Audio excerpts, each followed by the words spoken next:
పరిశుద్ధ నామానికి స్తోత్రాలు. ఈ పునరుద్ధానపు ఆరాధనకు చేరి కూడి వచ్చిన మీకందరికీ ప్రభుపేట వందనాలు. అలాగే లైవ్ ద్వారా ఈ ఆరాధనలో పాలు పంపులు పొందుతున్న, యూట్యూబ్ లైవ్ ద్వారా ఆరాధనలో పాలు పంపులు పొందుతున్న ప్రతి వారికి కూడా ప్రభు పేరట ప్రేమపూర్వకమైన వందనాలు చెల్లిస్తున్నాం. ఈ పూట కొద్ది సమయం దేవుని వాక్యాన్ని ధ్యానించుకొని తదుపరి మరలా మనం ప్రార్థనలో కొద్ది సమయం గడుపుతాం. ఓ చిన్న వాక్యాన్ని మనం పరిశుద్ధ గ్రంథంలో చదువుకుంటాం.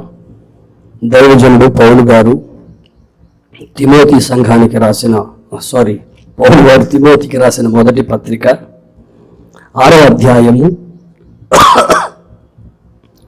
11వ వాక్యాన్ని చదువుకుంటాం.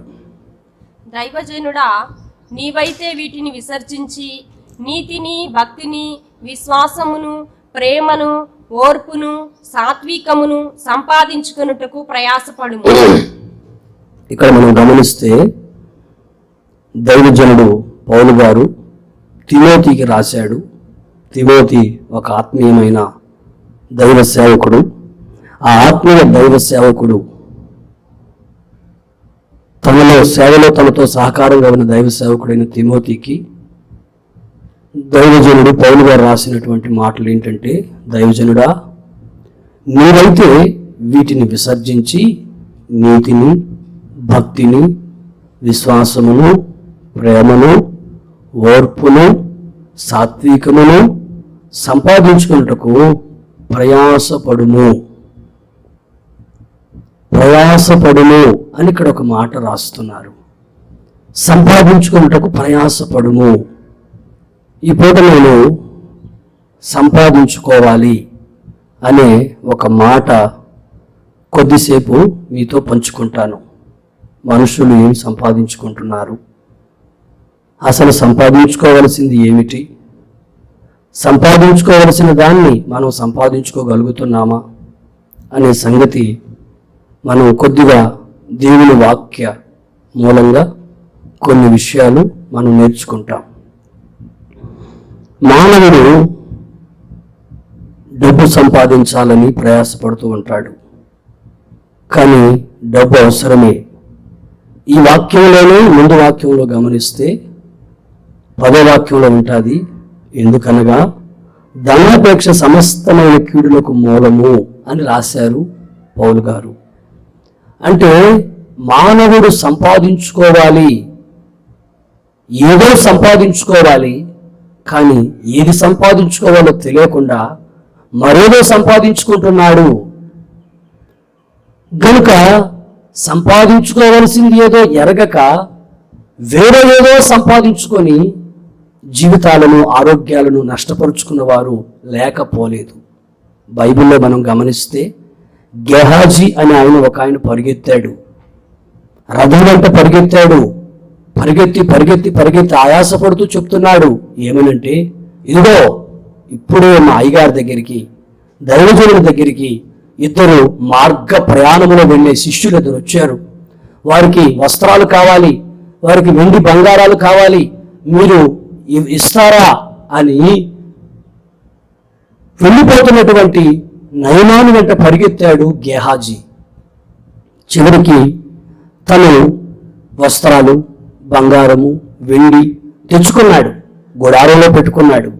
తను అనుకున్నాడు అవి సీనారు వస్త్రాలు అని, తను అనుకున్నాడు అది వెండి బంగారము అని.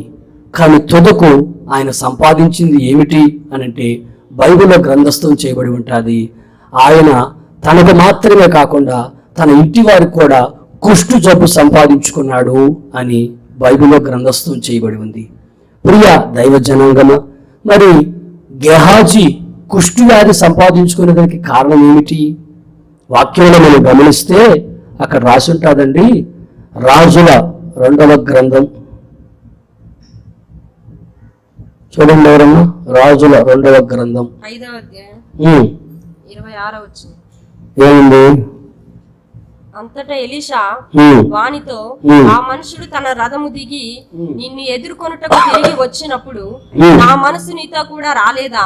ఉమ్, ద్రవ్యమును వస్త్రములను ఉమ్. ఒలీవ చెట్ల తోటలను ఉమ్. ద్రాక్ష తోటలను ఉమ్. గొర్రెలను ఎడ్లను దాస దాసీలను సంపాదించుకొనుటకు ఇది సమయమా? చూడండి ఇక్కడ గమనిస్తే గెహాజీ పరిగెత్తుకొని బంగారము వెండి వస్త్రాలు తీసుకొచ్చుకొని గుడారంలో పెట్టుకొని ఆ తరువాత దైవ సేవకుడైన ఎలీషా దగ్గరికి వెళ్ళాడు. ఎలీషా అంటాడు, ఎక్కడికి వెళ్ళి వస్తున్నారో బాబు అని. గెహాజీ అంటాడు, నేను ఎక్కడికి వెళ్ళలేదు, ఇక్కడే ఉన్నాను అంటాడు. ఎలీషా గారు అంటారు, నువ్వు ఆ రథం వెంట పరిగెత్తావే, ఆ రథం వెంట పరిగెత్తుతున్నప్పుడు నా మనసు నీతో రాలేదా అంటాడు. అంటే ఒక దైవ సేవకుని మనస్సు, ఆత్మ మరొక దైవ సేవకునితో ఎప్పుడు ఉండాలండి. అంటే ఒక దైవ సేవకుని మనస్సు ఆయన దగ్గర శిష్యరికం చేసినటువంటి సేవకులు కూడా అదే మనస్సు రావాలి. ఒక దైవ సేవకునిలో ఉండే ఆ మనస్సు ఆ శిష్యునికి రాకపోతే ఆ శిష్యరికము వేస్ట్, వ్యర్థంగానే ప్రయాసపడుతున్నాడు అతను. దాని అర్థం యేసయ్య శిష్యరికం చేసినటువంటి వారిలో యేసయ్య మనస్సు కొందరికి వచ్చింది, యేసయ్య మనస్సు కొందరికి రాలేదు. ఏమి యేసయ్యతో శిష్యరికం చేసినటువంటి వారిలో యేసయ్య మనస్సు కొందరికి వచ్చింది. వచ్చి వారికి కలిగిందంతా అమ్మి పేదలకు పెట్టి దాన ధర్మాలు చేసి ప్రభు ప్రేమను ప్రకటించి ప్రభు ప్రేమకు ప్రత్యక్ష సాక్షులుగా జీవించారు. కొరడాలతో కొడుతున్నా, రంపాలతో కోస్తున్నా ప్రభువుని ఎరగనని చెప్పకుండా ప్రభువే యేసుక్రీస్తే దేవుడు అని వారు ఎలుగెత్తి చాటి మరణానికైనా సిద్ధపడ్డారు. కానీ ప్రభు ప్రేమను ప్రకటించకుండా ఉండలేకపోయారు. అంటే ప్రభు మనస్సు కలిగి ఉన్నవారు. హల్లెలూయా చెప్పాలందరూ. ప్రభు మనస్సు వాడికి వచ్చింది కనుక కొరడా దెబ్బలకైనా వెనుకాడలేదు, మరణించడానికైనా వెనుకాడలేదు. పేతురు గారు అంటారు కదా, నన్ను ఆయనలాగా సిలువేయడానికి నేను అంత యోగ్యుని కాదు కనుక నన్ను తలకిందులుగా సిలువేయమన్నాడు. నా తలకాయ పైకి పెట్టకుండా కాళ్ళు పైకి పెట్టి తలకాయ కిందకి పెట్టి సిలువేయమన్నాడు. ఎందుకంటే అది ఆయనలో ఉండే యేసయ్య ప్రేమ. యేసయ్య మీద ఆయనకు ఉండే ప్రేమతో నన్ను చంపేస్తారా, చంపేయండి, అయితే ఆయన వేసినట్టు సిలువ బాకండి, ఆయన అంత గొప్పవాడు నేను కాదు కదా, అందుకని నన్ను ఏం చేస్తారంటే తలకాయ కిందకు పెట్టి కాళ్ళు పైకి పెట్టి సిలువేయమన్నాడు. ఇంకొక భక్తుడు అన్నాడు, నన్ను ఆయనలాగా సిలువేయడానికి కుదరదు, నన్ను ఇంటాకారంలో ఇటు నిలువుకట్టం పెట్టేయమన్నాడు. ఇంటాకారంలో సిలువేయమన్నాడు. అంటే వాళ్ళందరిని గురించి మనం ఆలోచిస్తే యేసయ్య అంటే వాళ్ళకి ఎంత ప్రేమో, యేసయ్య మనస్సు వాళ్ళకి ఎంత కలిగి ఉన్నారో అనే సంగతి ఆ మాటలో మనం అర్థం చేసుకోవచ్చండి. కనుక నా ప్రియమైన సహోదరులారా, ప్రియమైన దైవ జనాంగమా, ఈ పూట నేను మీతో చెప్పదలుచుకునే మాట ఏంటంటే, మనం ఏమి సంపాదించాలి, ఏమి సంపాదించకూడదు. గెహాజీ ఏమి సంపాదించాడు? కుష్ఠుజబ్బు సంపాదించుకున్నాడు. తన ఒక్కడికే సంపాదించాడా? లేదే, వంశమంతటికి సంపాదించాడు. వాళ్ళ పిల్లలకి కుష్ఠుజబ్బు వచ్చేసింది. గనుక అప్పుడు ఎలీషా గారు అంటారు, ఇది ఒలీవ తోటలు, ద్రాక్ష తోటలు, వెండి బంగారం, ఇల్లు, ఆస్తులు, అంతస్తులు సంపాదించుకునే దానికి ఇది సమయమా అంటే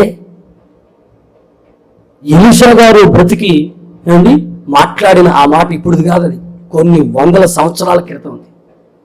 అప్పుడే చెప్తున్నాడు. ఇది పాత నిబంధనలో యేసయ్య పుట్టక ముందు ప్రవక్త చెప్తున్నాడు, ఇది ఒలీవ తోటలు సంపాదించుకునే సమయమా అని అప్పుడే ప్రశ్నిస్తున్నాడు. మరి ఇప్పుడు మనం ఏమనుకోవాలి? మనం ఏమి సంపాదించాలి? ఏమి సంపాదిస్తే దాని ద్వారా మనకు ఒక ప్రయోజనం కలుగుతుంది? ఏమి సంపాదిస్తే మనము ఆత్మీయ జీవితాన్ని పాడు చేసుకొని నష్టం పొందుతాము అనే సంగతి గ్రహించగలిగితే చాలా బాగుంటుంది. ఒక మాట కూడా చూడండి, యోబు గ్రంథం 3:15. సంపాదించి తమ ఇండ్లను వెండితో నింపుకొనిన అధిపతులతో నిద్రించి విశ్రమించి ఉందును. యోబు గారు అంటారు, బంగారం సంపాదించారు, తమ ఇళ్లను వెండితో నింపుకున్నారు, పెద్ద పెద్ద అధికారాలలో ఉన్నారు, వాళ్ళు కూడా నిద్రపోయారు, నేను కూడా అలాగ నిద్రపోయేవాడిని కదా అంటాడు. బంగారం సంపాదించి వెండి సంపాదించి వెండితో ఇండ్లను నింపుకొని అధికారాలు కూడగట్టుకొని ఏమండి ఎన్ని చేసినా వారు నిద్రించారు. ఎంత సంపాదించినా వారు ఇప్పుడు లేరు, వారు నిద్రించారు. మరి నేను మాత్రం సంపాదిస్తే ఏం ప్రయోజనం, నేను కూడా నిద్రిస్తాను కదా అని యోబు గారు మాట్లాడటం మనం ఇక్కడ గమనిస్తాం. కనుక బంగారం సంపాదించిన, ఇండ్లు సంపాదించిన, ఇండ్లను వెండితో నింపుకున్న, అధికారాలే సంపాదించిన, ఇవేవి మనతో కూడా రావు. మనం ఒక రోజున ఖచ్చితంగా ఇక్కడి నుంచి వెళ్తాం. హలో చెప్పండి అందరూ. ఎందుకు చెప్పారు? హలో ఎందుకు చెప్పారు అంటున్నా. మనం ఒక రోజు ఇక్కడి నుంచి ఖచ్చితంగా వెళ్తాం. ఆమెను చెప్పండి. వెళ్ళాలన్నా గూడు నుంచి వెళ్ళటం కాదు. హల్లెలూయా. మనం ఒక రోజు ఇక్కడి నుంచి ఖచ్చితంగా వెళ్తాం. ఒకరోజు మనం ఇక్కడి నుంచి ఖచ్చితంగా వెళ్తాం. అయితే మనం వెళ్ళేటప్పుడు ఏమి తీసుకొని వెళతాము? ఏమిటి? ఎవరైనా ఒక మనిషికి, ఆకలితో ఉండే మనిషికి ఒక ముద్ద అన్నం పెట్టారనుకో, ఆ ప్రతిఫలం పరలోకంలో మీకు దొరుకుతుంది. ఏమిటి? బాధతో నీ దగ్గరకు వచ్చిన మనిషిని ఓదార్పుగా ఒక మంచి ప్రేమ కలిగిన దేవుని మాట, ప్రేమ కలిగిన మాట, దేవుని మాట నువ్వు చెప్పి కృంగిపోతున్న ఆ వ్యక్తిని ధైర్యపరిచావనుకో, అప్పుడు నీకు పరలోకంలో పోయినప్పుడు ప్రతిఫలం ఉంటుంది. అలా కాకుండా, సార్ నిరీక్షణ సార్, నేను 30 ఎకరాలు పొలం సంపాదించాను సార్, 3 అంతస్తుల బిల్డింగ్ సంపాదించాను సార్, 3 అంతస్తుల బిల్డింగ్లు ఒక 3 ఉన్నాయి సార్ అన్నీ నాతో అంటే, ఈ ప్రతిఫలం నీకు పరలోకంలో పైసా ప్రతిఫలం కూడా దొరకదు. నువ్వు భూమి మీద సంపాదించుకున్న ఆస్తులు, అంతస్తులు, బంగారం, వెండి ఇవన్నీ నీతోనే గతించిపోతాయి, ఇక్కడే గతించిపోతాయి. నువ్వు పాపాత్ములకు వాటిని విడిచిపెట్టిపోతావు. నువ్వు మంచోడివి, బాగా సంపాదించావు, నీ కొడుకులు దుర్మార్గులు అనుకో, ఆ దుర్మార్గులకు నువ్వు సంపాదించిన ఆస్తి విడిచిపెట్టిపోవాల్సిందే. కొంతమంది ఏం చేస్తారంటే ఈ దుర్మార్గులకి ఇది ఇవ్వకూడదని ఏమండి ట్రస్టులకు రాసేస్తారు. ఏదో ఒక ట్రస్టుకు రాసేస్తే ఏ పేదవాడమో తిని బతుకుతాడు, ఈ దుర్మార్గులకు ఇస్తే వీళ్ళు తాగి నాశనం చేస్తారని చెప్పి కొడుకులకు ఇవ్వకుండా ట్రస్టుకు రాసేవాళ్ళు కూడా ఉంటారు కొంతమంది. ఎందుకంటే ఆయన భక్తిగా బతికాడు, ఈ కొడుకులేని దుర్మార్గులు అయిపోయారు, అందుకని వీళ్ళకి ఇచ్చి నా కష్టార్జితం దేవుడు ఇచ్చిన దాన్ని నాశనం చేయకూడదని ఏదో ట్రస్టుకి ఇస్తే ఏ దిక్కులేని పేదరాలు తిని బతుకుతాదని చెప్పి ఆ ట్రస్టుకు రాసిచ్చిపోతారు వాళ్ళ ఆస్తులన్నీ. ప్రియమైన దైవ జనాంగమా, గమనించండి. మరి వెండి బంగారం సంపాదించిన వాళ్ళు, అధికారాలు సంపాదించిన వాళ్ళు నిద్రపోయారు అంటే మట్టిలో పెట్టబడ్డారు అని దాని అర్థం. ఏది సంపాదించుకున్నా ఈ భూమి మీద మనం కూడా ఒక రోజున మట్టిలో పెట్టబడతాం. అయితే అవేవి మన వెంట రావు. కానీ మన వెంట రాగలిగింది ఏదైనా ఉందా? అంటే ఉన్నాయి. నువ్వు చేసే దాన ధర్మాలు, నువ్వు చేసే ప్రార్థనలు, నువ్వు చేసే సత్కార్యాలు, నువ్వు చేసే మంచి క్రియలు, ఏమండి ఇవన్నీ నీతో వస్తాయి. అక్కడికి నీకు అక్కడ బహుమానంగా ఉంటాయి. యేసన్న గారు మాకు చెప్పేవారు ఎప్పుడు ఏమనంటే, ఇదిగో నువ్వు కొన్ని ఆత్మలకు దేవుని వాక్యాన్ని ప్రకటించి కొన్ని ఆత్మలు సంపాదించావనుకో, ఆ ఆత్మలు పరలోకానికి నువ్వు వెళ్ళినప్పుడు నీ తల మీద యేసయ్య ఒక కిరీటం పెడతాడు. ఆ కిరీటంలో నువ్వు ఎన్ని ఆత్మలు సంపాదించావో ఆ ఆత్మలన్నీ నీ కిరీటంలో ముత్యాలలాగా మెరుస్తూ ఉంటాయని చెప్పేవాడు యేసన్న గారు. మరి యేసన్న గారు పరలోకం పోయి ముత్యాలు చూసి చెప్పాడో లేదో మాకు తెలియదు, కానీ ఆయన చెప్పిన మాట నన్ను మేము ఏమండి నిజమేననుకొని అలాగ ప్రయాసపడుతున్నాం. కొన్ని ఆత్మలు సంపాదించి పరలోకానికి వెళ్ళినప్పుడు యేసయ్య తల మీద పెట్టి కిరీటంలో ఏమండి ఈ ముత్యాలు ఒక ముత్యం కూడా లేదనుకో కిరీటము, దానికి ఏమందం ఉంటుంది? బోడు కిరీటం పెట్టారనుకో, బోడు కిరీటం. యేసయ్య పరలోకం పోయిన తర్వాత మనకు ఒక బోడి కిరీటం పెట్టారనుకో, ఏం అందం ఉంటుంది? కిరీటానికే అందం ఉండదు, మనకు అందం పోతుంది. అదే ఆ కిరీటంలో చాలా రత్నాలు తలతల తలతల గోమేధికము అది ఇది మెరుస్తూ ఉన్నాయనుకో ఆ కిరీటంలో, అప్పుడు కిరీటానికి అందం వస్తుంది, కిరీటం పెట్టుకొని నీకు అందం వస్తుంది. కనుక సంపాదించాల్సింది ఏంటంటే ఆత్మలను. చదవండి, ఒక 2-3 విషయాలు జ్ఞాపకం చేసుకుంటాం. సామెతల గ్రంథం 13:11. మోసము చేత సంపాదించిన ధనము క్షీణించిపోవును, కష్టము చేసి కూర్చుకొని వాడు తన ఆస్తిని వృద్ధి చేసుకొను. చాలు, ఇక్కడ రెండు మాటలే ఉన్నాయి. మోసము చేత సంపాదించిన ధనము క్షీణించిపోవును, కష్టము చేసి కూర్చుకొనిన వాడు తన ఆస్తిని వృద్ధి చేసుకొనును.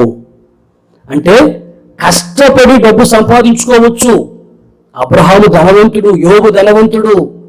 దేవుడు వారిని ఆశీర్వదిస్తే వారు ధనవంతులయ్యారు. వారి కష్టాజితాన్ని దేవుడు ఆశీర్వదించి వారు గొప్పవారుగా వృద్ధి చెందారు.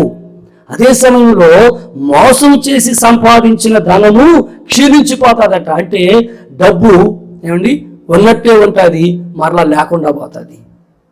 ఓ 10 లక్షలు ఉందనుకో ఒక దగ్గర, ఒక వ్యక్తి దగ్గర. మీకు ఒక మాట చెప్తా. నాకు తెలిసిన ఒక సహోదరి, ఒక ఆంటీ గారు, ఆమెకి చాలా కోట్ల రూపాయల ఆస్తులు ఉన్నాయి. ఏమండి ఆ చాలా కోట్ల రూపాయల ఆస్తులుంటే ఆ ఆంటీ గారికి అనుకోకుండా నోటు లోపల ఏదో చిన్న గడ్డలాగేది వచ్చిందట.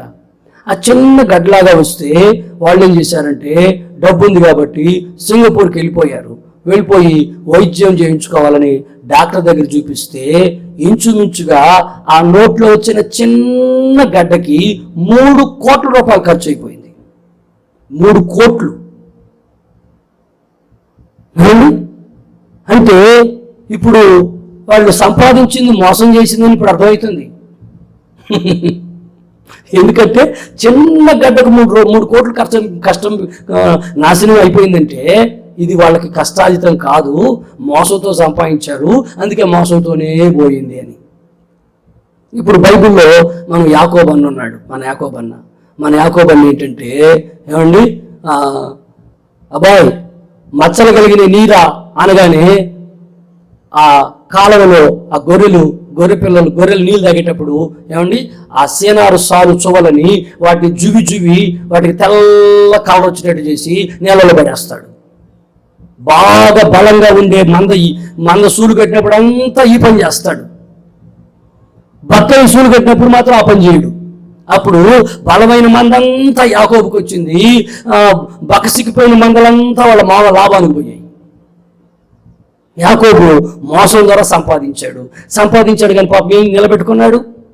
ఇంకొక 20 సంవత్సరాలు కష్టపడ్డాడు అక్కడ. ఏమండి మొత్తం మీద కింద మీద పడి 4 భార్యలు సంపాదించుకున్నాడు, 12 మంది పిల్లలు సంపాదించుకున్నాడు, 13 మందిని. ఎంతమందిని సంపాదించుకున్న తర్వాత ఏమండి ప్రాణభయంతో గడగడగడగలాడిపోతా ఆస్తి వాళ్ళన్న, వద్దురా బాబు నీకు దండం పెడతా, నాకు కావాల్సినది ఉందినట్టు కూడా, అన్నా నీకు దండం పెడతా, ముందు తీసుకుంటే నువ్వు నాకు అన్నవిలే నీకుతాను అంటున్నాడు. ఇది తీసుకుంటే నువ్వు నాకు అన్నవి, తీసుకోకపోతే నువ్వు నాకు అన్నవే కాదు అంటున్నాడు. వారు నన్ను దేవుడు ఆశీర్వదించాక కావాల్సినంత ఉందిరా అంటాడు ఏసావు. యాకోబు అన్నా నీకు దండం పెడతా, ముందు తీసుకున్నా, అసలు నీకు ఎవరికి రాంటే నీకోసం దండం పెడతాను అంటే మోసం చేత సంపాదించిన ధనం క్షీణించిపోయింది యాకోబుది. అదే సమయం ఇస్సాకు గురించి ఆలోచించండి. ఇస్సాకు న్యాయవంతుడండి, యథార్థవంతుడండి, ప్రార్థనాపరుడండి. ఇస్సాకు వాళ్ళ భార్య రెబ్కా గొడ్రాలుగా ఉంటే ప్రార్థన చేసి ఏమండి గొడ్రాలైన తన భార్య గర్భాన్ని తెరవడానికి ఇస్సాకు ప్రార్థన చేశాడండి. ఒక ప్రార్థన వీరుడు ఇస్సాకు. వాక్యం పొలములో ధ్యానించేవాడు ఇస్సాకులో ఎన్నో మంచి క్వాలిటీస్ ఉన్నాయి. ఈ ఇస్సాకును గురించి బైబిల్లో గమనిస్తే అతడు విత్తనం వేసి 100 ఫలము పొందాడు. చప్పలు కొట్టాలి గట్టిగా కూడా పోతపోయింది. ఇస్సాకు ఆ సంవత్సరం విత్తనం వేసి 100 ప్రతిఫలం పొందాడు, క్రమక్రమంగా అభివృద్ధి పొందాడు. దేవుడు అతనికి తోడై ఉండి అతన్ని ఆశీర్వదించాడు. ప్రియమైన దైవ జనాంగమా, మరి ఇక్కడ 2 విషయాలు అంటే మోసం చేత సంపాదించిన ధనమేమో క్షీణించిపోయింది, కష్టం చేసి సమకూర్చుకునేదేమో వృద్ధి చెందింది. గనుక నువ్వు కష్టం చేసి సంపాదించుకోవాలనుకుంటే అది వృద్ధి చెందుతుంది. నువ్వు యాకోబులాగా లాభంలాగా వాళ్ళిద్దరే అల్లుడేం తక్కువ కాదు, మామేం తక్కువ కాదు, దొందే. ఎందుకంటే మామనుకుంటాడు వీడిని మోసం చేయాలి అనుకోని, మామ నేను రాహేల్ని ఇష్టపడ్డాను మామ అంటే, సరే పని చేయాలి 7 సంవత్సరాలు చేయించుకొని లేనిచ్చి పెళ్లి చేశాడు. మోసమే కదా. ముందే చెప్పాలి అప్పుడు, అరబాయ్ మా ఊర్లో ఈ పద్ధతి లేదు, చిన్నమ్మాయిని పెద్ద అమ్మాయిని పెట్టి చిన్నమ్మాయిని పెళ్లి చేయడం కుదరదురా, మరి నువ్వు 14 ఏళ్ళు చేస్తావని ముందు అడగాల. అడగకుండా పని చేయించుకొని 7 ఏళ్ళు రాత్రిపూట చీకట్లో ఆ గుడిదాన్ని పంపించాడు. అంటే మామ ఎత్తేస్తున్నాడు. అల్లుడే తక్కువ తిన్నాడా, ఓహో నువ్వు ఇన్ని కథలు చేస్తావా అని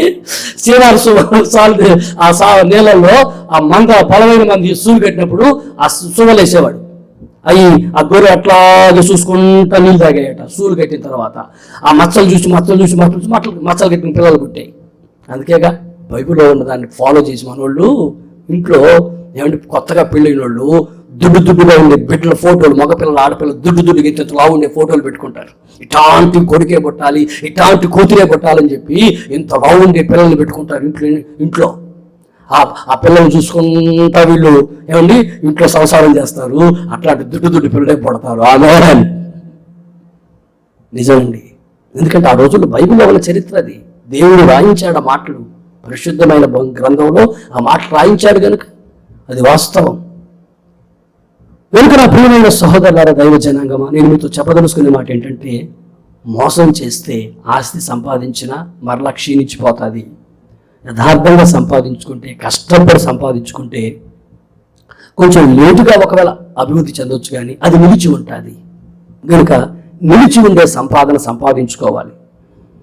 తర్వాత ప్రసంగి 5:13 చదవండి.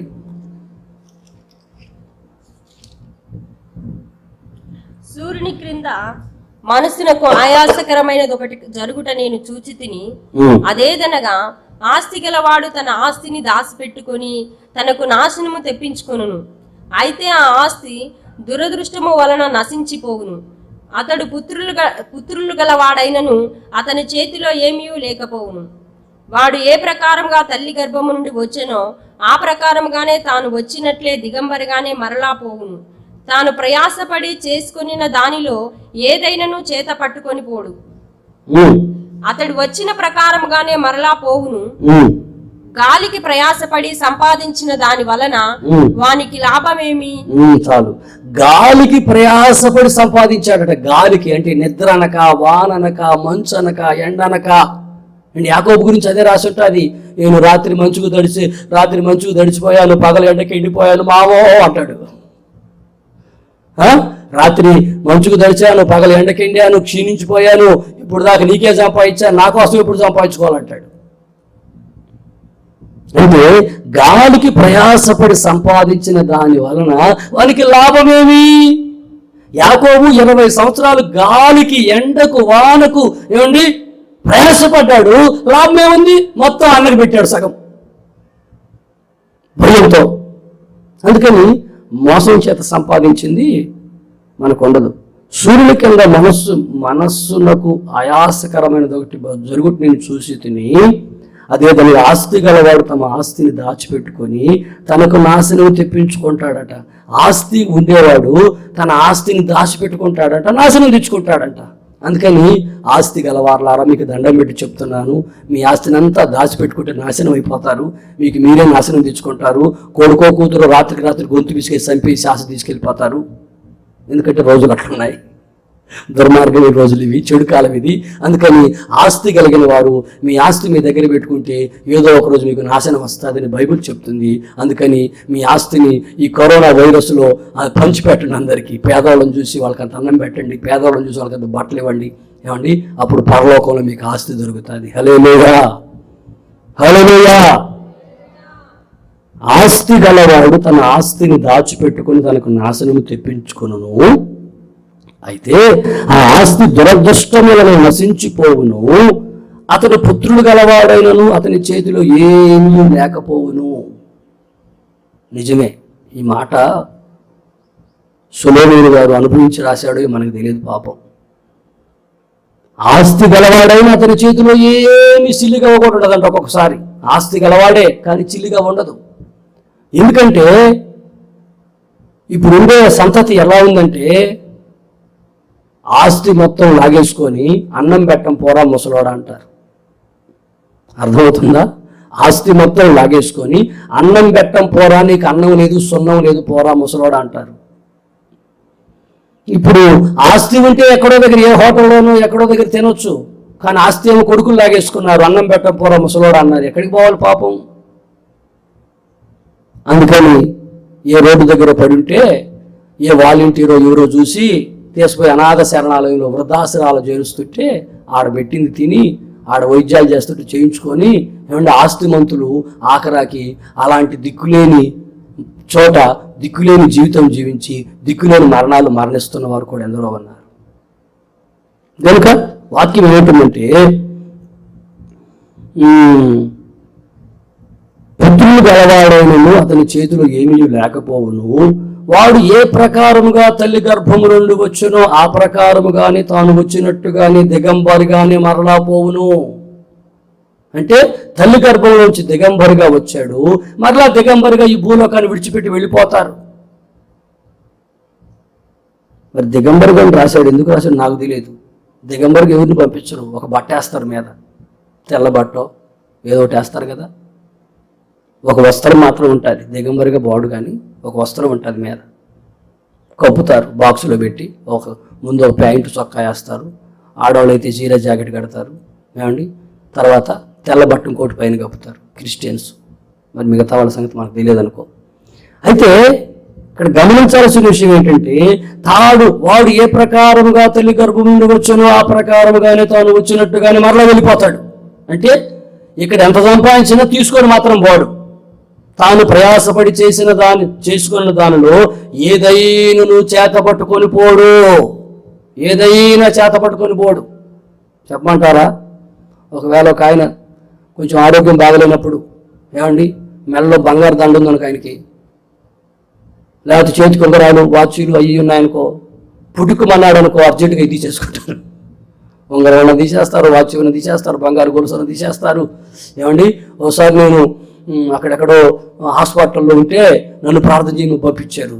నేను కొంచెం ఆ రోజు ఏంటో ఏమైందో నాకు అర్థం కాల, నేను పోయి నరసరాపేటలో అనుకుంటా, నేను పోయి చిన్న ప్రార్థన చేద్దామని పోయి ప్రార్థన చేశా. నేను ప్రార్థన చేయకముందు ఆమె చచ్చిపోయింది.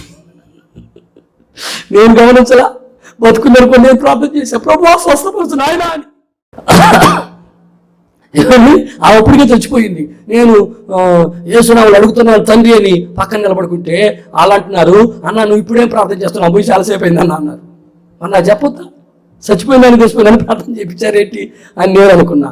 ఈలోపు సరే వాళ్ళ బంధువులు ఏడుస్తుంటే నేను ఇంకెట్లా కాసేపు నిలబడుకున్నాడా, ప్రార్థన చేశా కదా, వాళ్ళు ఏడుస్తుంటే కాసేపు నిలబడుకున్నా. ఒక ఏడుస్తా అంటే అది ఏడిసిన సేపు ఏడిసి అమ్మే ఆ ముక్కు కమ్మిది, ముక్కు పడుకుంది, అది అమ్మే అంటుంది చూస్తుంది. ఇంకొక ఆమెకి పోయిందానికి అది ఎందుకు అర్జెంటుకు తీసేయి, మా తర్వాత వస్తే మాదంటారు, కూతురు వచ్చి నాదంటాడు, కొడుకు వచ్చి నాదంటాడు, అందుకే అర్జెంట్ మనం తీసి పెట్టుకుందామని. ఏమండి, ఆ చచ్చిపోయిన బాడీ దగ్గర ఉండేవాళ్ళు ఆ ముక్కు పుడక లాగేసుకున్నారు. అంటే తాను ఏ ప్రకారం గర్భంలో నుండి వచ్చినా ఆ ప్రకారంగానే వాడు పోతాడు. ఏమి చేతపట్టుకొని పోడు.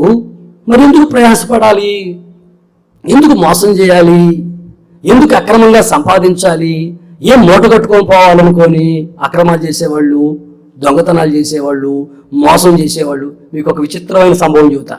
ఈ మధ్య ఈ లాక్డౌన్లో మా కడప ఎయిర్పోర్ట్ మందిరంలో 4 ఫ్యాన్లు పోయాయని, ఏమండి, నేను మా పాస్టర్ గారితో మాట్లాడుతా ఉన్నా, ఇట్లా ఫ్యాన్లు పోయాయన్న బాధ అనిపించిందంటే, పిచ్చోడా నువ్వెందుకు బాధపడతావు, ఫ్యాన్లు పోతే ఆ ఫ్యాన్ తీసుకున్న వాళ్ళు పోయి వాళ్ళకి ఏదో బాధలు ఉంటాయి, ఇప్పుడు బాధ తీర్చుకొని దేవుని కృపణ దేవుని మందిరంలో ఫ్యాన్ కనుక దేవుడు వాళ్ళని ఆశీర్వదిస్తాడు, ఆ తర్వాత ఒక ఫ్యాన్కి 4 ఫ్యాన్లు ఇస్తారు, పో ఆమెను అన్నాడు. హల్లెలూయా. పోనీ లాక్డౌన్లో వాళ్ళకి అన్నం లేదు, తిని దేవుని స్తోత్రం కలుగును గాక. ఆమెను చెప్పండి. అటాటి ఫ్యాన్లు మనకు కావాలంటే దేవుడు నేను ఇస్తాడు అని చెప్పాడు నాకు ఆయన. ఇక నాకు మనసులో బాధ పోయిందండి. అప్పుడు దాకా ఓ ఫ్యాన్లు పోయినాయి గుంజుకున్నా. నాకు ఆ మాట చెప్పగానే మరి నాకు రాలా, ఆ లైట్ ఎలగల, ఆ తెలివి నాకు పుట్టలా. ఫ్యాన్లు పోతే ఏమైందిలే, దేవుడు మళ్ళీ ఇస్తాడు, ఫ్యాన్లు పోతే ఏమైందిలే, వాళ్ళు ఎవరో పేదోళ్ళు తిన్నారు, ఫ్యాన్లు పోతే ఏమైందిలే, మళ్ళీ వాళ్ళు ఫ్యాన్లు ఇస్తారని నాకు లైట్ ఎలగల. ఆయన చెప్పినాక దేవానికి స్తోత్రం నాయన, ఫ్యాన్లు పోయినా పర్వాలేదు, ఏం పోయినా పర్వాలేదు, మరలా దేవుడా నువ్వు ఇచ్చేటప్పుడు మాకు ఇస్తావులే అని చెప్పి అనుకోని ఇప్పుడు నిమ్మలంగా నిబ్బరంగా ఉన్నా. అంతకుముందు ఏమో టెన్షన్ అయిపోయా. Praise the lord. చెప్పండి గట్టిగా, సంతోషంగా చెప్పండి, మరొక్కసారి చెప్పండి. ఓకే, తర్వాత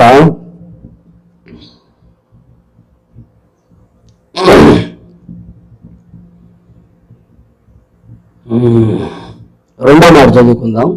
హోషేయ గ్రంథం 6:3. యెహోవాను గూర్చిన జ్ఞానము సంపాదించుకుందాము రండి, యెహోవాను గూర్చిన జ్ఞానము సంపాదించుకొనుటకు ఆయనను అనుసరించుదము రండి.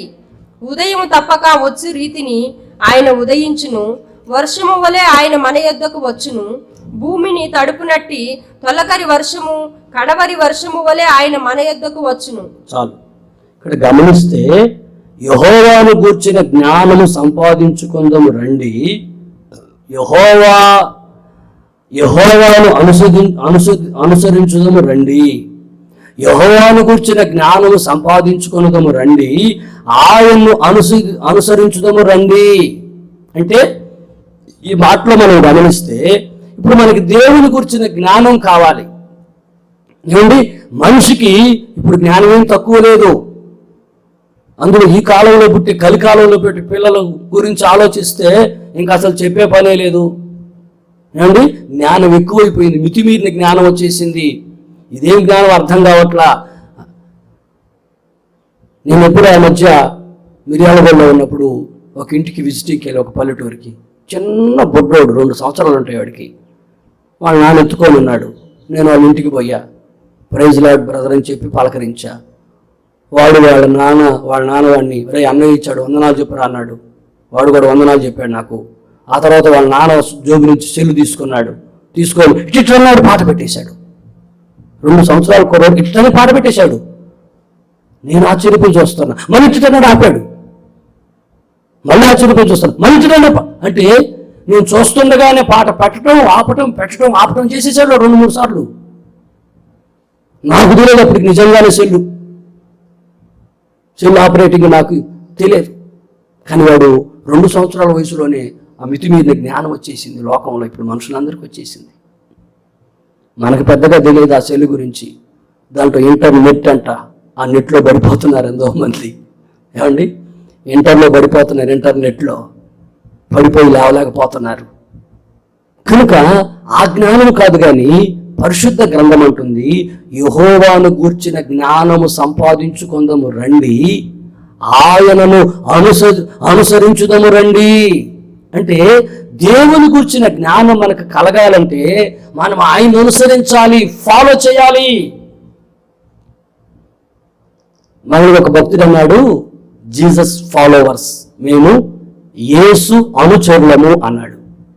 జీసస్ ఫాలోవర్స్, యేసు అనుచరులము అంటే యేసును మేము అనుసరిస్తాము. ఆయన ఎలా నడిచాడు, ఎలా మాట్లాడాడు, ఎలా ప్రవర్తించాడు, మేము కూడా అలాగే చేస్తాము. ఆయనే మాకు రోల్ మోడల్, ఆయనే మాకు మాదిరి. ఆయన నడిచినట్లు మేము నడుస్తాం, ఆయన జీవించినట్లు మేము జీవిస్తాం, ఆయన ప్రేమించినట్లు మేము ప్రేమిస్తాం అని జీసస్ ఫాలోవర్స్ అని ఒక గ్రూప్ అన్నారు, ఒక గుంపు వారు ఆ పేరు పెట్టుకున్నారు, యేసు అనుచరులు. కనుక వారు యేసును అనుసరిస్తున్నారు, యేసయ్య నడిచిన మార్గాన్ని అనుసరిస్తున్నారు, యేసయ్య బోధనలు అనుసరిస్తున్నారు, యేసయ్య ధర్మశాస్త్రాన్ని అనుసరిస్తున్నారు, యేసయ్య ఉపదేశాలను అనుసరిస్తున్నారు, యేసయ్య సత్యాన్ని అనుసరిస్తున్నారు. కనుక ఈ రోజున నీవు ఎలా అనుసరిస్తున్నావు? జ్ఞానం సంపాదించుకోవాలంటే, దేవుని గురించిన జ్ఞానం నీకు రావాలంటే నువ్వు యేసయ్యను అనుసరిస్తున్నావా? ఎలా అనుసరిస్తున్నావో ఒకసారి గుర్తుపట్టాలి. ఏదో అనుసరిస్తున్నా అంటే కాదు, కానీ ఆయన మనల్ని ప్రేమించినట్లు మనం ప్రేమించగలుగుతున్నామా? ఆయన మనల్ని క్షమించినట్లు మనం క్షమించగలుగుతున్నామా? ఆయన మనల్ని భరించినట్లు మనం భరించగలుగుతున్నామా? ఆయన మనల్ని ఓర్చుకున్నట్లు మనం ఓర్చుకోగలుగుతున్నామా? ఆయన మనల్ని సహించినట్లు మనం సహిస్తున్నామా?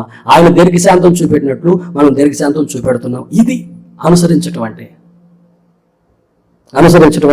ఆయన ముందు పోతా ఉంటే ఆయన వెనక మనం పోవటం కాదు. ఏమండి, ఆయన పోతున్నాడు, ఆయన అడుగులు అడిగేసి ఇద్దరు ప్రేమికులంట. ఏమండి, ప్రేమికుడు ముందు వెళ్ళిపోయాడు, ఆ ఇసుకలో నడిచాడు ఆయన ఎడారిలో, పాదాలు పడ్డాయి, ఆ పాదాల మీద పాదాలు పెట్టుకుని నడిచిపోయిందట. ఒకసారి ఒక వ్యక్తి ఏం చేశాడంటే, వాళ్ళ అమ్మగారిని నిండు వృద్ధాప్యంలో ఉంటే, ఈ ముసిలిదాన్ని మనం ఎందుకు జాకాలి, ఆ తిండి దండగా అని చెప్పి ఆ ముసిలిదాన్ని భుజాల మీద ఎక్కించుకొని మరలా గుర్తుబాటు లేకుండా ఎక్కడో కేకారణ్యంలో వదిలేసి రావాలని మోసుకొని వెళ్తున్నాడు. ఊరు దాటాడు, రోడ్డు దాటాడు, అరణ్యంలోకి వచ్చాడు. కేకారణ్యం ఏమి కనపడట్లా, అర్థం కావట్లా, ఎటుపోతున్నాడు వాడికి అర్థం కావట్లా. వాళ్ళమ్మంట ఆలోచించిందట, ఏమనంటే, అయ్యో నా కొడుకు తప్పిపోతాడేమో, నన్ను వదిలిపెట్టిన తర్వాత మళ్ళీ వాడు దారి కనుక్కుంటాడో లేదోనని చెప్పి ఆ పైన కూర్చున్నామా, ఆ చెట్టు కొమ్మలన్నీ విరిసి ఆ దారిలో ఒక్కొక్కటి పరిసిందట. అమ్మ ఏం చేస్తున్నావు అన్నాడంట. నాయన, నన్ను వదిలిపెట్టినాక నువ్వు దారి మర్చిపోతావేమోనని నీకు చెట్టు కొమ్మలు గుర్తులేస్తున్నాను, ఆ చెట్టు కొమ్మలు చూసుకొని పోయేటప్పుడు పోయా అని చెప్పిందంట. అసలు ఏమైంది మీకు ఇందులో? ఏమర్థమైంది మీకు ఇందులో? ఈ ఉపమానంలో మీకు ఏమర్థమైంది?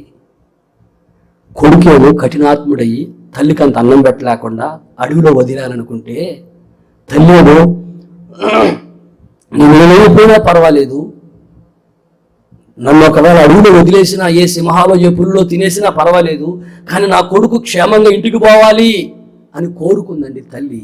అది తల్లి ప్రేమ, అది యేసయ్య ప్రేమ.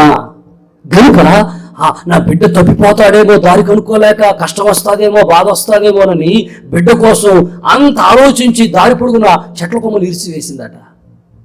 మరి రోజున యేసయ్యని ప్రేమించే నువ్వు ఎలా ప్రేమ చూపెట్టగలుగుతున్నావు? నీ తోటి వారితో ఎలా ఉంటున్నావు?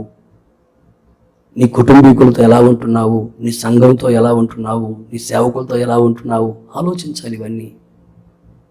ఏదో చర్చికి పోయామా, ఏమండి చిల్లర మార్చి సందా వేసామా అంటే కుదరదు. చర్చికి పోయి చిల్లర మార్చి సందా వేస్తే కుదరదు. యేసయ్యను అనుసరించాలి. యెహోవాను గూర్చిన జ్ఞానము సంపాదించుకుందాము రండి, ఆయన అనుసరించుదాము రండి అని వాక్యం స్పష్టంగా రాయబడింది. గనుక ప్రియమైన సహోదరులారా, తల్లిదండ్రులారా, దైవ జనాంగమా, మరి రోజు నువ్వు యేసయ్యను అనుసరించే వ్యక్తిగా నీ జీవితం మార్చుకొని, నువ్వు యేసయ్యను అనుసరిస్తూ, యేసయ్య వలె ప్రేమిస్తూ, యేసయ్య వలె క్షమిస్తూ, యేసయ్య వలె శాంతం చూపెడుతూ, యేసయ్య వలె భరిస్తూ, యేసయ్య వలె ఓర్చుకుంటూ నువ్వు ముందుకు సాగలిగితే యేసయ్యను నువ్వు అనుసరించేవాడు అవుతావు.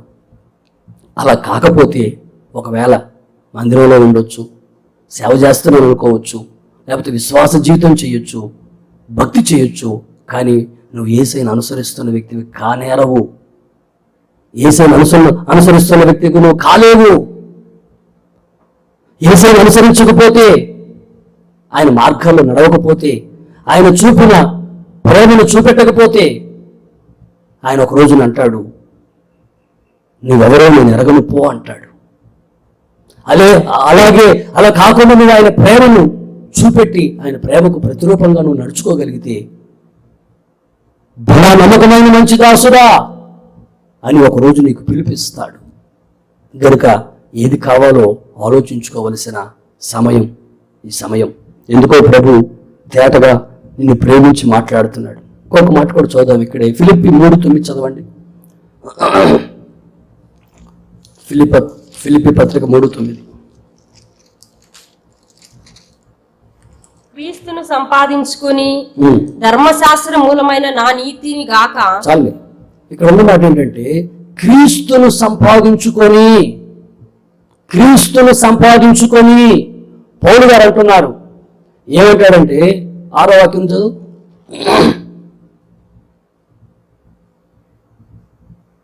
ఈ విషయము సంఘమును హింసించువాడనై 5వ వచనం.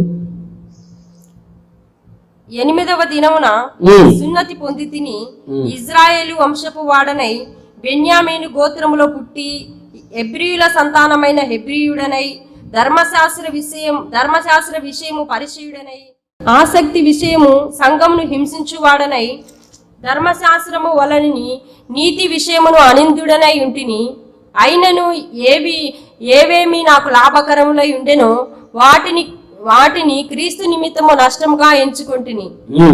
నిశ్చయముగా నా ప్రభు అయిన యేసుక్రీస్తుని గూర్చిన అతి శ్రేష్టమైన జ్ఞానము నిమిత్తమై సమస్తమును నష్టముగా ఎంచుకొనుచున్నాను.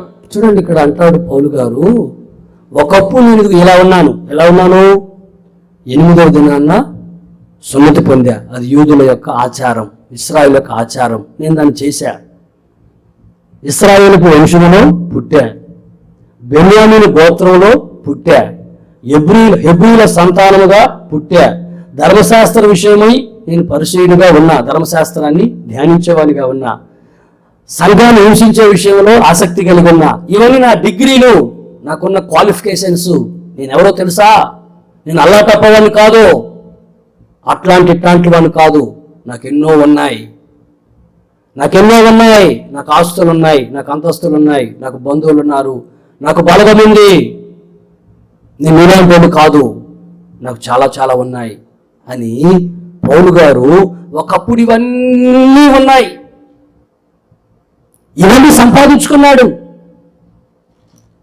ఏమండి, సన్హెదరేబు సభలో సభ్యుడట. ఆ రోజుల్లో ఉండే పెద్ద సభ అంటే సుప్రీంకోర్టు లాంటిది. అట్లాంటి దాంట్లో ఈయన ఒక సభ్యుడట, సుప్రీంకోర్టులో ఒక సభ్యుడు. అంటే చాలా హై క్వాలిఫికేషన్స్ కలిగిన వ్యక్తి, హై హోదా కలిగిన వ్యక్తి, గొప్ప హోదా కలిగిన వాడే. కానీ ఏమంటాడు తెలుసా? అయినను ఏవేవి నాకు లాభకరములై ఉండెనో వాటిని క్రీస్తు నిమిత్తం నష్టముగా ఎంచుకున్నాను, పెంటతో సమానంగా ఎంచుకున్నాను. ఏం మాట్లాడాడండి పౌలు గారు. ఒకప్పుడు నాకు అవన్నీ లాభమే, నా డిగ్రీలు చెప్పుకుంటే నాకు అవన్నీ లాభమే. కానీ క్రీస్తు నిమిత్తము, క్రీస్తు యేసును సంపాదించుకోవాలని, ఆయన గురించిన అతి శ్రేష్టమైన జ్ఞానం పొందుకోవాలని వాటన్నిటిని వదిలేసుకున్నాను, వాటన్నిటి పెంటతో సమానంగా ఎంచుకున్నాను. అవి నాకు ఇప్పుడు అక్కర్లేదు. అయ్యా, నీ చదువేంటి? నువ్వు లాయర్గా చదివావా, లేకపోతే నువ్వు ఇంజనీరింగ్ చేసావా, నువ్వు ఇంత చదువు చదివా, అవన్నీ నాకు అక్కర్లేదండి. నేను దేవుని మందులో ఒక పరిచారకుణ్ణి. ఆమెను చెప్పుకోండి, చెప్పాలి. ఇవి నాకు అక్కర్లేదండి. ఒకప్పుడు నేను ఆ డిగ్రీలను ఆలోచించాను, నా కులాన్ని గురించి ఆలోచించాను, నా మతాన్ని గురించి ఆలోచించాను. ఒకప్పుడు నేను ఏదేదో గొప్ప అనుకున్నాను. కానీ ఇప్పుడు నేను ఏమయ్యానంటే, నేను క్రీస్తు నిమిత్తము జీరో అయిపోయాను, ఏమి లేనివాడనైపోయాను. ఎందుకంటే నా యేసయ్య నా కొరకు చేసిన త్యాగం నేను తలంచుకున్నాను కనుక నేను ఇప్పుడు జీరో, నాకు ఏమి లేదు, నేను జీరోనైపోయాను. ఇప్పుడు ఏంటైన సంగతి అంటే, ఆయన ఏం చెప్తాడో, పరిశుద్ధాత్మ దేవుడు ఎలా నడిపిస్తాడో అలాగే నడుస్తా. నా నడువు కడతాడన్నాడు ఆయన. కట్ని వేరొక చోటుకి, నీకు ఇష్టం కాని చోటుకి నువ్వు వెళ్ళాల్సి వస్తాడన్నాడు. వెళ్ళను. నా ఆలోచన కాదు, నా ఇష్టం కాదు, ఆయన ఎలా నడిపిస్తాడో అలాగే నడుస్తాను. ఆయన ఎన్ని శ్రమల్లో నడిపించినా అలా వెళతాను నేను. నా కోరిక నాకు లేదు, నాకొక ఆలోచన నేను ఇలాగే చేయాలి, ఇలాగే ఉండాలి అని నాకు లేదు. మీకు ఒక చిన్న విషయం గుర్తొస్తుంది, చెప్తాను. నేను అప్పుడు చెన్నైలో ఉన్నాను. మొదటిసారి నేను పాస్టర్గా అభిషేకించబడి మొట్టమొదటి సంఘానికి చెన్నైకి వెళ్ళా. 1 సంవత్సరం రోజుల పాటు అక్కడ సేవ చేశా. మందిరం లేదు, స్కూల్లో ఆరాధన, 35 మంది వస్తుండేవాళ్ళు.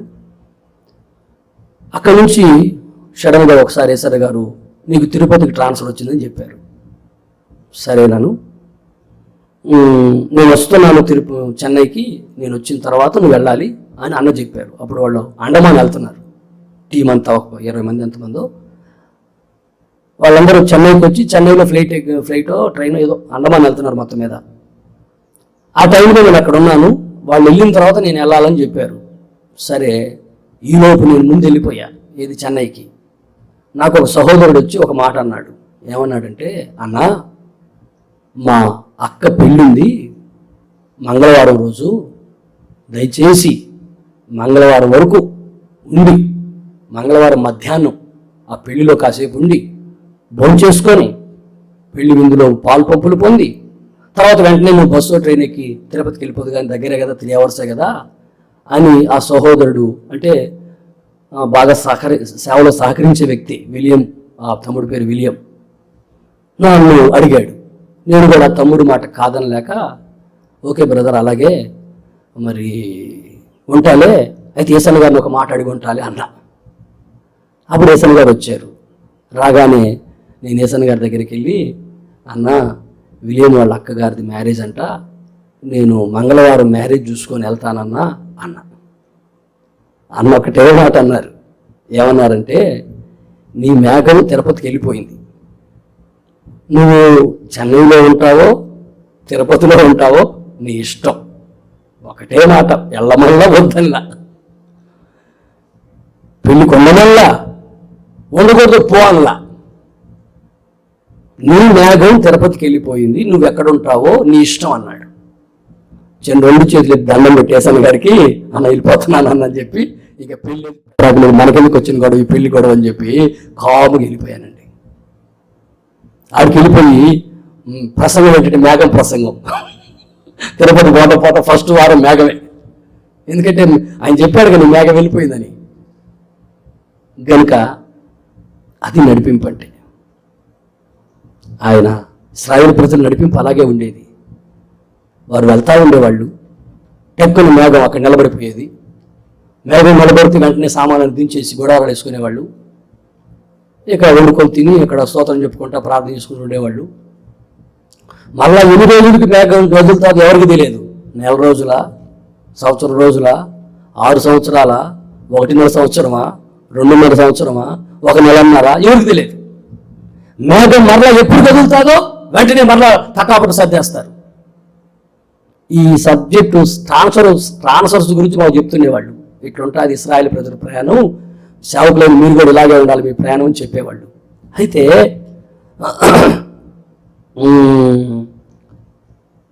మాకేం నేర్పించేవాళ్ళంటే, సపోజ్ ఒక వ్యక్తికి ట్రాన్స్ఫర్ అని చెప్పారనుకో, ఓ సిస్టర్కో ఒక బ్రదర్కో ట్రాన్స్ఫర్ అని చెప్పారనుకో, అప్పుడు వాళ్ళు బట్టలు నానబెట్టుకొని ఉన్నారు, ఇంకా ఉతకల నానబెట్టుకొని ఉన్నారు. బట్టలు నానబెట్టుకుంటే అప్పుడు చెప్పాడు ఏసన్న గారు నీకు ట్రాన్స్ఫర్ వచ్చింది అని. ఆ సిస్టర్నో బ్రదర్ను పిలిచి, వాళ్ళు అన్న మేము బట్టలు నానబెట్టుకున్నామన్నా ఉతుక్కొని రేపు వెళ్తాం అనరంట, అనలేదట వాళ్ళ కాలంలో. ఇప్పుడైతే ఎన్ని సాకులు చెబుతున్నారులే, కానీ ఆ కాలంలో బట్టలు నానబెట్టుకున్నామని ఉతుక్కొని ఆరబెట్టుకొని ఐరన్ చేసుకొని వెళ్తామల్లా. ఆ తడి బట్టలు అలాగే తీసి ఒక క్యారీ కవర్లో పెట్టుకొని, నీళ్ళు కారకుండా కవర్లో పెట్టుకొని, లేకపోతే వరకు అట్ట పిండేసి ఒక కవర్లో పెట్టుకొని అక్కడికి పోయిన తర్వాత ఉతుక్కున్నారట. వాళ్ళ నడిపింపు. ఎక్కడికైతే ట్రాన్స్ఫర్ అక్కడికి పోయి బట్టలు ఉతుక్కున్నారట. మరి అప్పటికి ఇప్పటికి ఎంత తేడా వచ్చిందో ఆలోచించండి ఒకసారి. సరే కానివ్వండి, ఇప్పటికి ఇది ఎలాగో కానిమన్నాడు కదా యేసయ్య, ఇప్పటికి నీతి అవతి ఇలాగ నెరవేర్చబట్టు కానిమన్నాడు. ఈ పరిస్థితులను బట్టి మనం ఇలాగ నడుస్తున్నాం. ఏమైనా నేను మీతో చెప్పదలుచుకున్న మాట ఏంటంటే, పౌలు గారు అంటారు, క్రీస్తుని సంపాదించుకోవాలని నాకున్న హోదాలు, పదవులు, పలుకుబడులు అన్నీ పక్కన పెట్టేశాను, పెంటతో సమానంగా ఎంచుకున్నాను, నేను జీరో అయిపోయాను, అందుకే నన్ను యేసయ్య హీరోగా మార్చాడు. చప్పలు కొట్టాలి ఒకసారి ప్రభుకి. నేను జీరో అయిపోయాను, ప్రభు నన్ను హీరోగా మార్చాడు. పౌలు గారు చెప్పిన మాట అదే, నేను కూడా అదే చెబుతున్నాను. నేను నా ప్రభు కోసం జీరోగా మారిపోతే నా ప్రభు నన్ను ఉన్నతమైన ఆశీర్వాదంతో నడిపిస్తున్నారు. కనుక ప్రియ దైవ జనాంగం, ఇంకొక మాట కూడా పౌలు గారి గురించి నేను మీతో మాట్లాడాలి. అదేంటంటే చదవండి, కొరింథీ మొదటి పత్రిక 9వ అధ్యాయం 19-20 వాక్యాలు.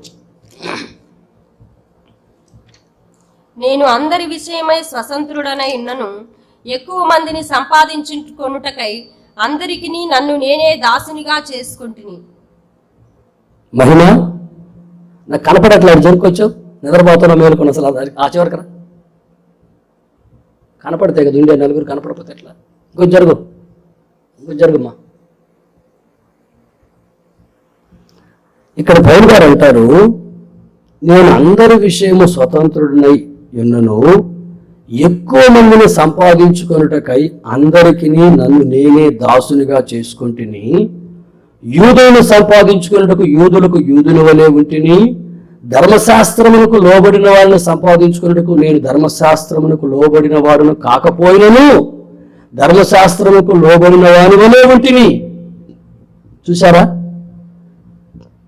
క్రీస్తు విషయంలో ధర్మశాస్త్రముకు లోబడిన వాడును, అయినను ధర్మశాస్త్రము లేని వారిని సంపాదించుకున్నటకు నేను ధర్మశాస్త్రము లేని వారికి ధర్మశాస్త్రము లేని వారిలోనే ఉంటిని, బలహీనను సంపాదించుకున్నటకు బలహీనులకు బలహీనైతిని, ఏ విధము చేత నేను కొందరిని రక్షింపవలనని అందరికీ అన్ని విధముల వాడనైతిని. బా, ఏం కొటేషన్స్ అండి! బాగా చదువుకోండి, మాటలు మరలా చదవండి. నేను మీకు ఇప్పుడు చెప్తున్నాను కదా, మరలా చదువుకోవాలి ఇట్లాంటి మాటలు. పౌలు గారు అంటారు, నాకు అందరి విషయంలో స్వతంత్రమే ఉన్నాను, ఎక్కువ మందిని సంపాదించుకున్నటకై అందరికి నన్ను నేనే దాసునిగా చేసుకున్నాను. నేను ఎక్కువ మందిని సంపాదించాలి, ఇది నా ఎయిమ్. మరి నీ ఎయిమ్ ఏంటి? ఏమండి, తిని నిద్రపోవాలన్నా నీ ఎయిము? ఏమండి, ఎక్కువ మందిని సంపాదించుకోవాలి. నిద్ర అంటే విచిత్రం. ఏమండి,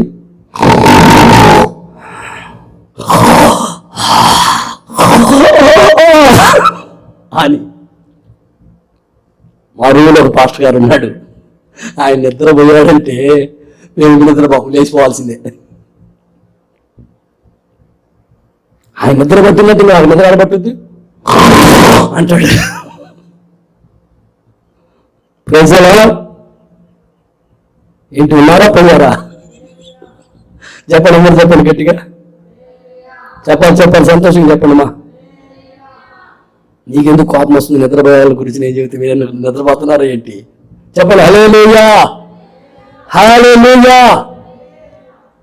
పౌలు గారు ఎంత చక్కగా యూదులను సంపాదించుకోవాలని యూదులకు యూదుని వాడిలాగా ఉన్నాను, ధర్మశాస్త్రానికి లోబడిన వాడిని సంపాదించుకోవాలని నేను ధర్మశాస్త్రానికి లోబడకపోయినా ధర్మశాస్త్రానికి లోబడిన వాడినట్లుగానే ఉన్నా, ధర్మశాస్త్రం లేని వారిని సంపాదించుకోవాలని ధర్మశాస్త్రం లేని వారికి ధర్మశాస్త్రం లేనట్లుగానే ఉన్నా. బా, ఏం మాట్లాడండి! ఎక్కువ మందిని సంపాదించాలి. నేను నిన్న ఉదయం వాకింగ్ కని 6 గంటలకు బయలుదేరి అలా రోడ్లో వెళ్తా ఉన్నా. అక్కడ ఒక ముసలమ్మ ఉంటారు, ఆమె పేరేంటో తెలియదు కానీ ఆమె ఒక కొటేషన్ చెప్పింది నాకు.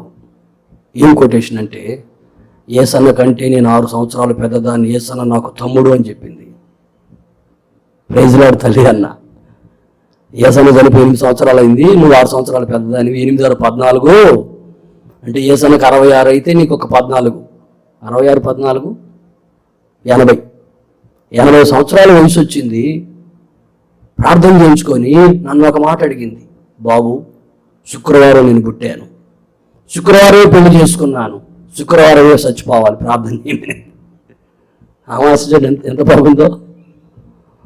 గుడ్ ఫ్రైడే కదా శుక్రవారం అంటే, గుడ్ ఫ్రైడే, మంచి శుక్రవారం. శుక్రవారం అందరూ చాలా ఇష్టపడతారు, శుక్రవారాన్ని చాలా ఇష్టపడతారు జనాలు. శుక్రవారం రోజు ఎక్కువ మంది ఉపవాసాలను ప్రార్థన చేస్తుంటారు. కనుక ఈమె శుక్రవారం గురించి చావుకోర శుక్రవారం రావాలని కోరుకుంది. ఎంత మంచిదండి! సరే, వాళ్ళ ఇంటికి వెళ్ళేటప్పుడు ప్రైజ్ లార్డ్ అని చెప్పేసి వెళ్ళిపోయా. రిటర్న్లో వచ్చేటప్పుడు సరే చిన్న ప్రార్థన చేద్దామని వాళ్ళ ఇంట్లోకి వెళ్ళేసరికి ఆ తల్లి ఉంది, మాట్లాడి ప్రార్థన చేద్దాం అనుకున్నాను. ఈలోపు ఒక ఇద్దరు నీళ్లు పెట్టుకోదానికి వచ్చారు, ఒక 2 తల్లులు. వాళ్ళని కూడా నేను పలకరించా, ఏం పేరమ్మా అన్న. 2 పేర్లు చెప్పారు. తర్వాత సరే రండి మీకు కూడా ప్రార్థన చేస్తాను అన్న. ఒక ఆమె వచ్చింది. ఇక ఏంటి విషయాలంటే, అయ్యా నాకు పిల్లలు లేరయ్యా అన్నది. 10 సంవత్సరాలు నాకు పిల్లలు లేరు. సరే ప్రార్థన చేశా. ఇంకొక ఆమె వచ్చింది, అయ్యా నాకు ఒళ్ళంతా ఎప్పుడు నొప్పులుగా ఉంటాయి, నడువుల నొప్పులు అని చెప్పింది. ఆమెకు ప్రార్థన చేశా. వాళ్ళకి 2 నిమిషాలు నా సాక్ష్యం చెప్పా. నేను కూడా అదే పౌలు గారు అన్నారు కదా, యూదులకు యూదుల్లాగా ఉన్నాను, ధర్మశాస్త్రం లేని వాళ్ళలాగా ఉన్నాను. నేను కూడా మీ వాడు, నా పేరు వెంకటేశ్వర్లు, తిరుపతి కూడా పోయి గుండు చేయించుకున్నాను. అందుకని అన్ని జనాలు మేము అనుకుంటున్నారు, అందరూ అన్ని జనులమేను, ఇక్కడ ఎవరు యూదులు ఎవరు లేరు, ఇస్రాయేల్ ఎవరు లేరు మన దేశంలో, యేసుప్రభు నమ్ముకున్న వాళ్ళు అందరూ అన్యులమే, నమ్ముకున్నాం కాబట్టి ఆయన బిడ్డలం అయ్యాము అని నేను అక్కడ సాక్ష్యం చెప్పి ప్రార్థన చేసి వచ్చా. అంటే ఆ వాకింగ్ చేసిన టైంలో కూడా ఒక ఇద్దరికి నేను సువార్త చెప్పా. నేను చెప్పాలనుకున్న మాట ఏంటంటే, వాకింగ్కి వెళ్ళి కూడా ఒక ఇద్దరికి సువార్త చెప్పా. మరలా వచ్చి స్నానం చేసుకుని వెంటనే ఒక 3 గ్రామాలకి వెళ్ళి వచ్చాను నిన్న. అక్కడ వాళ్ళు అవసరాన్ని బట్టి బాగలేకపోతే ప్రార్థన చేయడానికి వెళ్ళేసి వచ్చా. చేతనంత వరకు ప్రయాసపడాలి. మనం ఆత్మను సంపాదించడానికి ప్రయాసపడాలి. ఆస్తులు సంపాదించుకోవడానికి ప్రయాసపడకూడదు. ఆస్తులు ఏమండి, నిన్నటి దాకా మహాచక్రవర్తి తెల్లసరికి తరివేశారు. ఆయన్ని తరివేస్తే అడుగులో పోయి నివసించాడు. ఎవరో చెప్పగలరా భక్తులారా?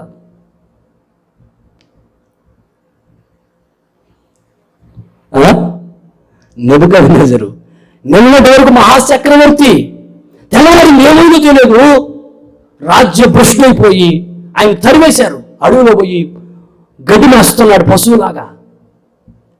దాన్ని ఆలోచిస్తే మనకేం అర్థం కావాలంటే, మానవ జీవితం ఏమీ లేదు. మానవ జీవితం మనం గర్వించడానికి, అహంకారం చూడడానికి ఏమీ లేదు. అంతలో కనబడి అంతలో మాయమైపోయి నీటిపై బుడగలాంటి వారిది మన జీవితాలు, నీటిపై బుడగలాంటివి. కనుక నా ప్రియమైన సహోదరులారా, ప్రియమైన దైవ జనాంగమా, మరి అంతలో కనబడి అంతలో మాయమైపోయే ఈ నీటిపై బుడగలాంటి ఈ జీవితానికి అంత ఆరాటం? ఆలోచించండి. ఏదో నేను సాధిస్తాను, ఏదో నేను సంపాదిస్తాను అని ప్రగల్భాలకు పోవటం వ్యర్థమండి. నెబుకద్నెజరు అనుకున్నాడు, నా నామ ఘనత కొరకు ఓహో నేను కట్టేని పెద్ద భవంతి అనుకున్నాడు. మరుసటి రోజుకే గడ్డి వేశాడు. దేవదూతలు అనుకున్నారు, దేవునితో మమ్మల్ని సమానంగా చేసుకుంటాం, సభాపరుత మీద కూర్చుంటాం, మాకేం తక్కువ అనుకున్నారు. తెల్లసరికి పైనుంచి కింద పడి ఉన్నారు భూమి మీద. దేవదూతలు దేవునితో, పరలోకంలో ఉండే దేవదూతలు ఏమండి సమానంగా చేసుకుంటాం దేవునితో, మమ్మల్ని మేము సభాపరుత మీద కూర్చుంటాం అనుకున్న మరు క్షణమే భూమి మీద కింద పడిపోయారు. అంటే గర్విస్తే గర్విష్ఠుల గర్వాన్ని అనప శక్తిమంతుడు ఆయన అని వాక్యంలో ఉంది. గర్వించకూడదు. I am zero, you are hero అని యేసయ్యను అనగలిగితే, మనం I am zero, you are hero అనగలిగితే, ఆయన హీరో చేశాం కనుక ఆయన పిల్లలను, ఆయన మనల్ని కూడా ఆయన హీరోనే చేస్తాడు. చెప్పండి గట్టిగా హల్లెలూయా అని చెప్పండి గట్టిగా. మనం ఆయన్ని హీరో చేయాలి. ఆయన హీరో చేస్తే మనము ఆయన పిల్లలం కదా, ఆయన మనల్ని కూడా హీరో చేసేస్తాడు. ఇప్పుడు హీరో పిల్లలు ఉన్నారండి, సినిమా హీరో పిల్లలు ఉన్నారు. వాళ్ళని తండ్రి వల్ల మీరు కూడా హీరో కావాలని ఇంచుమించు ఎక్కువ మంది హీరో పిల్లలు హీరోలు అవుతున్నారు. కానీ అదే సమయంలో పాస్టర్ పిల్లలు పాస్టర్ అవుతున్నారా? ఆలోచించండి. హీరో పిల్లలు హీరో అవుతున్నారు, వాళ్ళు హీరోయిజం వస్తుంది వాళ్ళకి. ఒక పక్క కటింగు, ఏమండి ఆ నడిచే స్టైలు, అవన్నీ చాలా హీరోయిజం చూపిస్తున్నాడు. హీరో పిల్లలు హీరోయిజం చూపిస్తున్నారు, వాళ్ళ మాట తీరు అన్ని బాగానే ఉంటున్నాయి. కానీ అదే సమయంలో ఒక పాస్టర్ పిల్లోడు నేను పాస్టర్ కావాలి, మా నాన్నని పోలి నేను ఉండాలి అని ఎంతమంది అనుకుంటున్నారు ఈ రోజున? అలనాడు ఏలీ కుమారులే దుర్మార్గులైపోయారు. దేవుని గురించిన చింత లేదు వాళ్ళకి, దేవుని మీద శ్రద్ధ లేదు, భక్తి లేదు, దుర్మార్గులైపోయారు. కనుక నా ప్రియమైన సహోదరులారా, దైవ జనాంగమా, మరి ఏమి సంపాదించుకోవాలి? నువ్వేమి సంపాదించుకుంటున్నావు? నిత్య జీవానికి పోవటానికి, పరలోకానికి వెళితే ఆయన ఇచ్చే బహుమానం అందుకోవటానికి ఈ లోకంలో నువ్వు పౌరులాగా ఏమైనా నష్టమైనా పర్వాలేదు, నా ఆస్తి కోల్పోయినా పర్వాలేదు, నా హోదా పోయినా పర్వాలేదు, నాకు యేసే కావాలి, క్రీస్తుని సంపాదించుకోవాలి. నేను క్రీస్తుని సంపాదించుకుంటే నిత్య జీవాన్ని సంపాదించుకున్నట్లు, క్రీస్తును సంపాదించుకుంటే పరలోక రాజ్యాన్ని సంపాదించుకున్నట్లు, కనుక క్రీస్తును సంపాదించుకోవాలి అనే ఒక ఆలోచన ఈ పునరుద్ధాన దినములో నీకు కలగాలని ప్రభు కోరుకుంటున్నారు.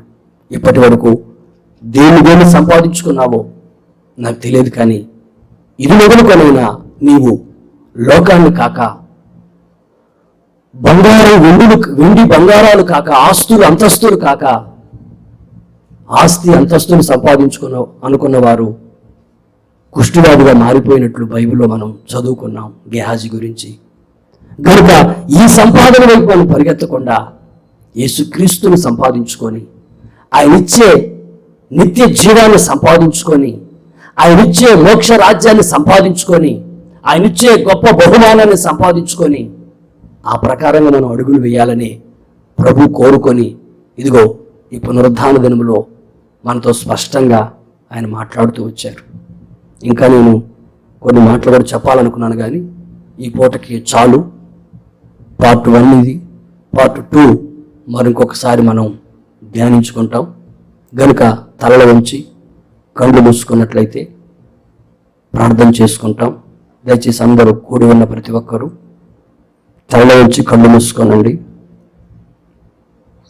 దైవజనుడు పౌలు గారు తన ప్రియ కుమారుడు శిష్యుడు అయిన తిమోతికి పత్రిక రాస్తూ, నీవు వీటిని విసర్జించు, నువ్వు వీటిని సంపాదించుకో, ప్రయాసపడు అని చెప్తున్నాడు. ఏది సంపాదించుకోవాలో, ఏది సంపాదించుకోకూడదో, దేని కొరకు మనం ప్రాకులాడాలో, దేని కొరకు మనం ప్రాకులాడకూడదో వాక్యంలో నుంచి, మోసంతో నువ్వు సంపాదించుకోకూడదని వాక్యం సెలవిస్తుంది. ఏమంటే మోసం చేసి సంపాదించుకుంటే అది ఒక రోజున నిన్ను విడిచిపెట్టి వెళ్ళిపోతుంది. రెక్కలొచ్చిన పక్షిలాగా నీ ఆస్తి వెళ్ళిపోతుంది. యాకోబు మోసం చేసి సంపాదించాడు, మరలా వ్యర్థంగానే ఖర్చు పెట్టేసుకున్నాడు. దాన ధర్మాలు చేయలే. దాన ధర్మాలు చేసి ఉంటే పరలోకంలో యాకోబు ప్రతిఫలం ఉండేది. అన్న గురించి భయంతో మొత్తం ఆస్తి ఇచ్చేశాడు. గనుక ప్రియమైన సహోదరులారా, ఈరోజు మేము సంపాదించుకుంటున్నాం. బంగారము, వెండి, ఇళ్ళు సంపాదించుకున్నవారు, అధికారాలు సంపాదించుకున్నవారు నిద్రించారు అని వాక్యం అంటుంది. ఐశ్వర్యము నమ్మి వెండి బంగారము ఆశించిన ఆకాను ఏమాయెను, అగ్నికి ఆహుతి ఆయెను. ఐశ్వర్యము నమ్మి వెండి బంగారము ఆశించిన ఆకాను ఏమాయెను, అగ్నికి ఆహుతి ఆయెను. నా యేసయ్యను నమ్మిన ఎడలా మహిమైశ్వర్యము నీకు నిశ్చయమే. నమ్మి మనుషులను